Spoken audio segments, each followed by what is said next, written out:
পুনৰ এটা নতুন ভিডিঅ' লৈ আপোনালোকক স্বাগতম। কথা হ'ল মূল্যবৃদ্ধি। লোকসভা নিৰ্বাচন গ'ল, ফলাফল ঘোষণা কৰিলে, ফলাফল NDA পক্ষত গ'ল।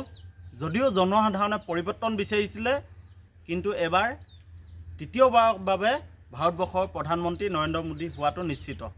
আৰু অহা 8 বা 9 তাৰিখে ভাৰতত পুনৰ নৰেন্দ্ৰ মোদী ডাঙৰীয়াই প্ৰধানমন্ত্ৰী ৰূপে শপত গ্ৰহণ কৰিব।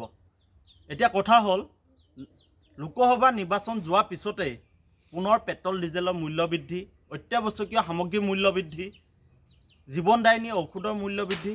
এই মূল্য বৃদ্ধি কোনে ৰোধ কৰিব? চৰকাৰখনে যি ধৰণে জনসাধাৰণক ন্যায় দিব লাগিছিল, এই ন্যায় কিন্তু বৰ্তমান দিয়া পৰিলক্ষিত হোৱা নাই। গতিকে এই সন্দৰ্ভত ভাৰতবৰ্ষৰ জনসাধাৰণে, অসমৰ জনসাধাৰণে কি ক'ব?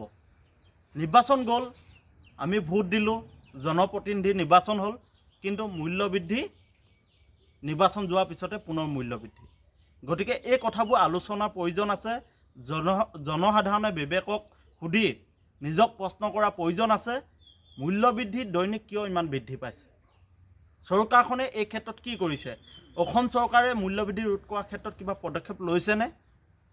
আমি সচেতন এজন যুৱক হিচাপে আপোনালোকক প্ৰশ্ন কৰিব খুজিছোঁ, আপোনালোকে মূল্য বৃদ্ধিৰ ক্ষেত্ৰত কিমান সচেতন? ৰাইজখন সচেতন হ'লেহে আমাৰ জনপ্ৰতিনিধিসকলে আমাৰ যি অভাৱ, অভিযোগ, সমস্যা, এই ক্ষেত্ৰত তেখেতলোকে আগভাগ ল'ব। গতিকে আমি ৰাইজক অনুৰোধ জনাইছোঁ, আহ্বান জনাইছোঁ, আপোনালোক সজাগ আৰু সচেতন হওক। নিৰ্বাচন গ'ল, আকৌ নিৰ্বাচন আহিব, কিন্তু আমাৰ যি মৌলিক সমস্যা, এই সমস্যাবোৰ সমাধান কৰিব কোনে? আজি এইটো কাৰণেই এই মূল্য বৃদ্ধিৰ ওপৰত আমি ভিডিঅ'টো বনাইছোঁ, কাৰণ আমি নিৰ্বাচনটো দেখিলোঁ, নিৰ্বাচন গ'ল, জনপ্ৰতিনিধিসকল আমাৰ মাজলৈ আহিল, তেখেতলোকে ভোট ভিক্ষা কৰিলে, কিন্তু মূল্য বৃদ্ধি হোৱাৰ ক্ষেত্ৰত তেখেতলোকে এতিয়া নীৰৱ। কাৰো এষাৰো বক্তব্য নাই মূল্য বৃদ্ধিৰ সন্দৰ্ভত। আজি যি ধৰণে ঔষধৰ দাম বৃদ্ধি হৈছে, সাধাৰণ মানুহে ঔষধ কিনি থাকিব নোৱাৰা এক পৰিৱেশ হৈছে। আপোনালোকে চাওক, প্ৰতি ঘৰৰ মানুহত আজি প্ৰেছাৰৰ ঔষধ, গেষ্ট্ৰিকৰ ঔষধ বা অন্যান্য যিবোৰ জীৱনদায়িনী ঔষধ, এইবোৰ নহ'লে এখন ঘৰ নচলে। আৰু মেক্সিমাম মানুহৰ কিবা এটা নহয় কিবা এটা বেমাৰ আছেই। ঠিক সেই সময়ত যি ধৰণে এতিয়া ঔষধৰ অভাৱনীয় ৰূপত যি মূল্য বৃদ্ধি, এই কথাবোৰ কোনে বুজি পাব? ঠিক তেনেকৈ পেট্ৰল ডিজেলৰ মূল্য বৃদ্ধি বা মিঠাতেলকে ধৰি যিসমূহ অত্যাৱশ্যকীয় সামগ্ৰীৰ মূল্য বৃদ্ধি, এই সন্দৰ্ভত কোনে বিচাৰ বিশ্লেষণ কৰিব? নিশ্চয় আমাৰ চৰকাৰখনে কৰিব লাগিব। চৰকাৰক কোনে বাধ্য কৰাব? আমি জনসাধাৰণে কৰাব লাগিব। গতিকে ৰাইজে কথাবোৰ ভাবক। বৰ্তমান ভাৰতবৰ্ষত নতুন এখন চৰকাৰ হ'বলৈ গৈ আছে। নতুন চৰকাৰখনে কি কৰিব? ইয়াক আমি প্ৰশ্ন কৰা উচিত। নতুন চৰকাৰখনে অসমক কি দিব? এইবোৰ আমি প্ৰশ্ন কৰিব লাগিব। প্ৰথমে যিহেতু পূৰ্বতে নৰেন্দ্ৰ মোদী ডাঙৰীয়াই শাসনত থাকোঁতে অসমৰ পৰা বিশেষ ৰাজ্য মৰ্যাদা কাঢ়ি লৈ গৈছিল। এতিয়া তৃতীয়টো কাৰ্যকালত তেখেতে ঘূৰাই দিবনে? আমি তেখেতক দাবী জনাব লাগে যে অসমৰ বিশেষ ৰাজ্য মৰ্যাদা তেখেতে ঘূৰাই দিব লাগে।